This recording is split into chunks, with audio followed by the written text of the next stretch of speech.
Hello and welcome to Colonial Dorchester State Historic Site. My name's Ranger Mary, and today we're going to explore some of the history of the site and learn why it is the colonists chose to settle here in the 1700s. Now, this park is a pretty special place.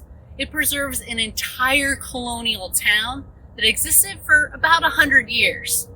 Looking around today, you wouldn't realize that there was a whole town here, and that's because it's an archaeological time capsule. Just below the surface are remains of the town that have been covered up over time by leaves and dirt. And today we only have a few things that are from the 1700s that you can see today, and everything else the archaeologists are slowly unearthing so that we can learn more about the history of the site. The town of Dorchester was settled by a group of Congregationalists, which is a denomination of Christianity, just like Baptists and Methodists. They were looking for opportunities down here in the Carolina colonies, and they came down from the Boston area up in Massachusetts. They came down in 1697 after they received a grant of land of 4,050 acres. The park itself preserves 50 acres of their town center, and the other 4,000 acres of their grant were their farmlands that they divided up amongst themselves. Now, they're coming down here to South Carolina because the Carolina colonies really want people to come down here, and they're going to be tolerant of a variety of religions, like their denomination of Christianity with being a Congregationalist. Now, why else might they come to the colony, and what reasons do the Lord proprietors who are overseeing the colony, what reasons do they have for people to come here and settle? If you think about it, it's a little bit of a tricky question, because most people who are moving here to the Carolina colonies, they're interested in making money. They're interested in bettering their lives, finding new opportunities. And that's going to be important for the Lord proprietors too. They want people to settle here, to create trade with England as well, so that everybody's lives can be improved when they come here to the Carolina colonies. So I'm coming down the hill here from our parking area, and we're coming down to take a closer look at the Ashley River. The Ashley River was very important in the colonial era, just as it is today. It's the reason why the town is located where it is, because the river are basically the highways of the colonial era. It was very easy for them to transport goods up and down this river to Charleston, which is just 30 miles down the river from us. So goods coming from England would be brought to Charleston and then brought up here to the town of Dorchester.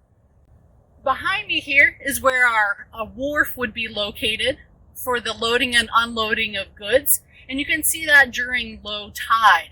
Now, this river's special because it is a tidal river. So that means that when it's high tide at the ocean, the river's going to come up in depth, and that when it's low tide over at the beach, the river's going to go back down in depth. So if you take a look at the river right now today, can you tell which way the water's flowing? It's a little bit hard, there's a little bit of a wind, but I can see that the water's flowing in this direction, which would be the wrong direction for the river. So that tells me that the tide is rising out at the beach, and all that salt water is pushing the fresh water back up the river. And once the tide starts to go out, the river is going to change direction and flow the way it should, which is out towards Charleston and out towards the Atlantic Ocean. So that makes this river very special in that it changes. It makes the water brackish, which means it's a little bit fresh and a little bit salt. But this would be important for the ships that would be coming up here to the town of Dorchester for trade. So coming up the Ashley River would have been various types of ships and boats. We've got an image, and a top image is going to be of a schooner. It's oftentimes a two-masted sailing vessel that could take you all the way to England, to Barbados, and then back here to Dorchester if you wanted to. The other type of boat that you would have been seeing sailing the river in the 1700s would be a periagua, which is basically like a dugout canoe. It could be sailed or it could be paddled with oars. Regardless of the type of boat that was used, the most important feature that those boats needed to have was their ability to carry cargo. Because the people of Dorchester are going to want to be exporting as many goods as they possibly can on each boat or shipload as they send it down the river to Charleston. And the types of goods that they're going to be exporting, well, they're going to be the goods that you see around that were around them in the 1700s. I suppose we can't see them all today. But they would have been exporting timber, turpentine, tar. As they started growing rice and indigo, those two cash crops would have been exported from the town of Dorchester, and deer skins would have been an important export here from the town as well. Now they're sending all of those goods away to make money, and so ships are going to be coming back up the river here to the town to sell goods that are being imported, goods that they couldn't make themselves here. So they're going to be importing things like pottery, ceramics from all over the world, from England, from Germany, from China. They're going to be importing furniture, the latest fashions that they can find. They're going to be importing sugar and tea to use with their teapots, the ceramics that they're importing. They're going to be bringing in other goods like cloth for their clothes, their buttons, maybe their hairpins. And then as the town's history moves forward into the 1700s, they'll also be importing human beings. If you pause the video now, you can take out your worksheet on trade goods here in the town of Dorchester and work on which types of goods you think were brought here to the town of Dorchester, and your teacher can go over the correct answers with you. If you take out your maps of the town of Dorchester, drawn in 1742, you can see how well laid out the town is.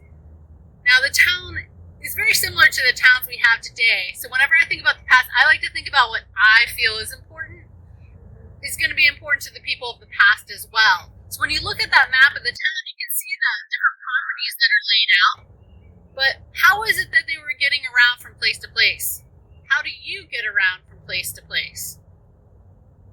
I bet you got some streets, and that's what I'm walking along right now. This is High Street in the town of Dorchester, and it would have come down here right on the river, which would have led you to a bridge to make it easier for you to cross that river, to get across to the land on the other side, and to another big colonial road, which is Highway 61 today.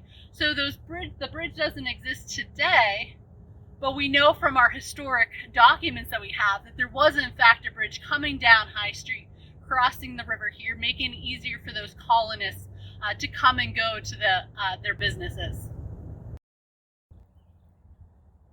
We know that the town of Dorchester existed for about 100 years. Now 100 years is a really long time, and lots of changes are going to occur. 4 generations of people would have been living here in the town of Dorchester over that time period. But 100 years is a very long time. Lots of changes happen. So let's think about what changes have occurred in your life. Have changes happened in your town during your lifetime? When I think about the changes in my town, just over the past 6 years, I can think about many neighborhoods that have been built for families moving in.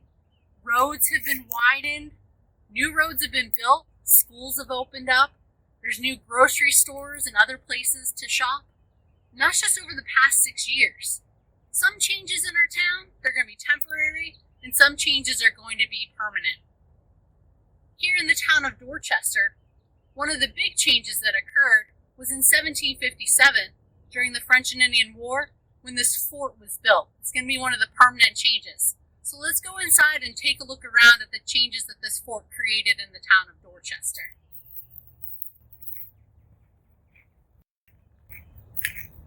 So we're now here in the fort, and I'm actually standing in the middle of the powder magazine. It's why the fort exists here in the town of Dorchester. Remember, it was built in response to the French and Indian War starting in 1757. And that's because the governor at the time, Governor Littleton, was concerned about the French attacking the fort port city of Charleston, just 30 miles away from here. He was worried if the port city was attacked, well, they would lose all their supplies because their only powder magazine, where they kept their gunpowder and their weapons, were all there in the downtown area. He thought that they needed a backup supply. And so they chose the town of Dorchester to build a secondary gunpowder storage, this powder magazine that I'm in right now. You can see how thick the walls of brick are to help if that gunpowder should explode. The explosion isn't necessarily going to go out in either direction. The explosion should instead go up. So they worked on building this powder magazine, and then the fort itself is there to protect the powder magazine from attack. The fort is built out of a different material. It's built out of a material called Tabby. Tabby is a concrete material that was used to construct the walls of the fort. It's made of ingredients that would have been easy to find here in the low country of South Carolina. If you take a closer look at this wall here, you can start to see some of the ingredients. Can you spot the shells in the wall? Tabby is made out of oyster shells, sand, lime, and water.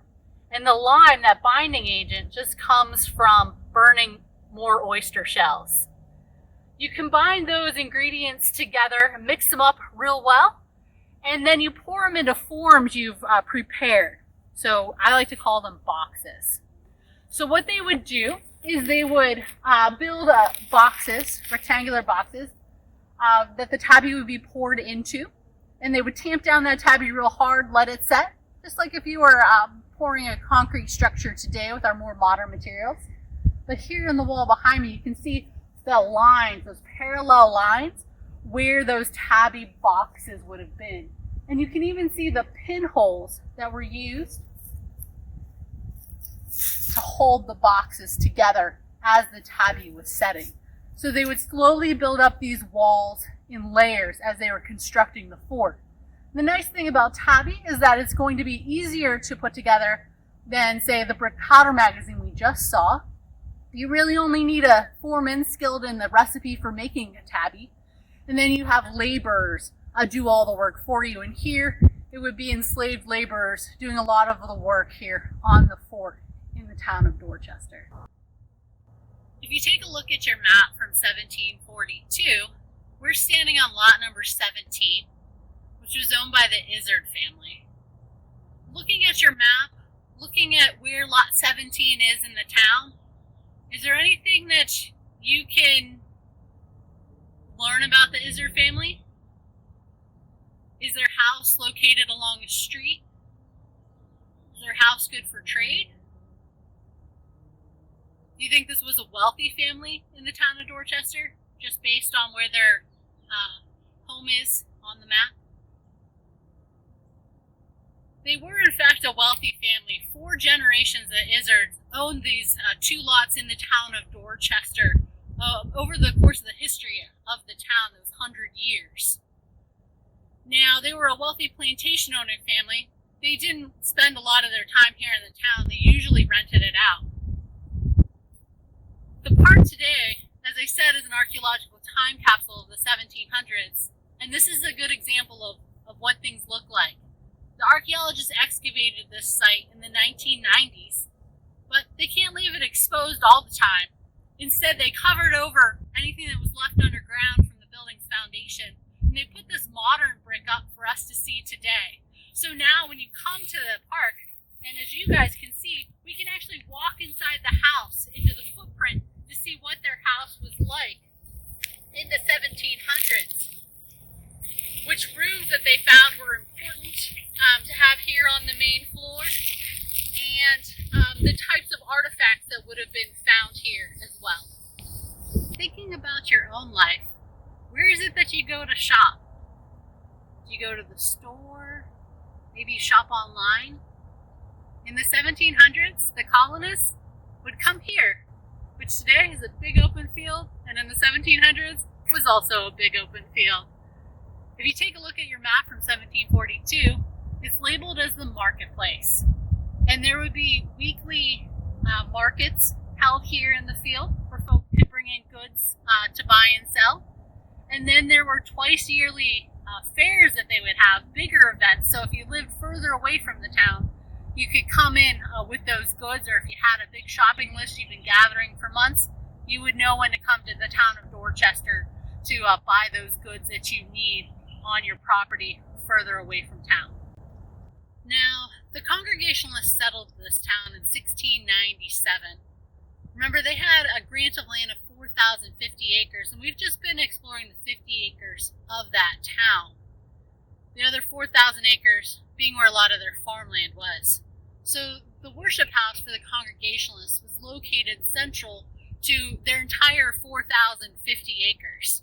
And the Congregationalist meeting house from here is about a mile and a half down Dorchester Road, centrally located to the large grant of land, but not right here in the town. But 100 years that this town existed, tons of changes occur here. And one of the changes has to do with religion. Now, the Anglican Church, which is the Church of England, would have become the official church of the Carolina colonies around 1706. And that means that the land was divided up into parishes, and each parish would get a church and a minister. Originally, the town of Dorchester was part of St. Andrew's Parish.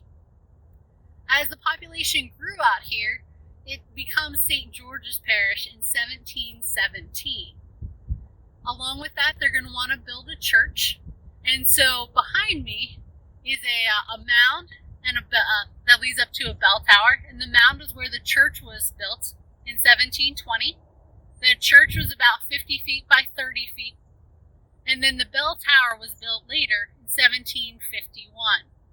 When we look at the bell tower, we're missing the belfry where the 4 bells would have been hung, and then the steeple up at the top. So it would have been much taller than we can see today.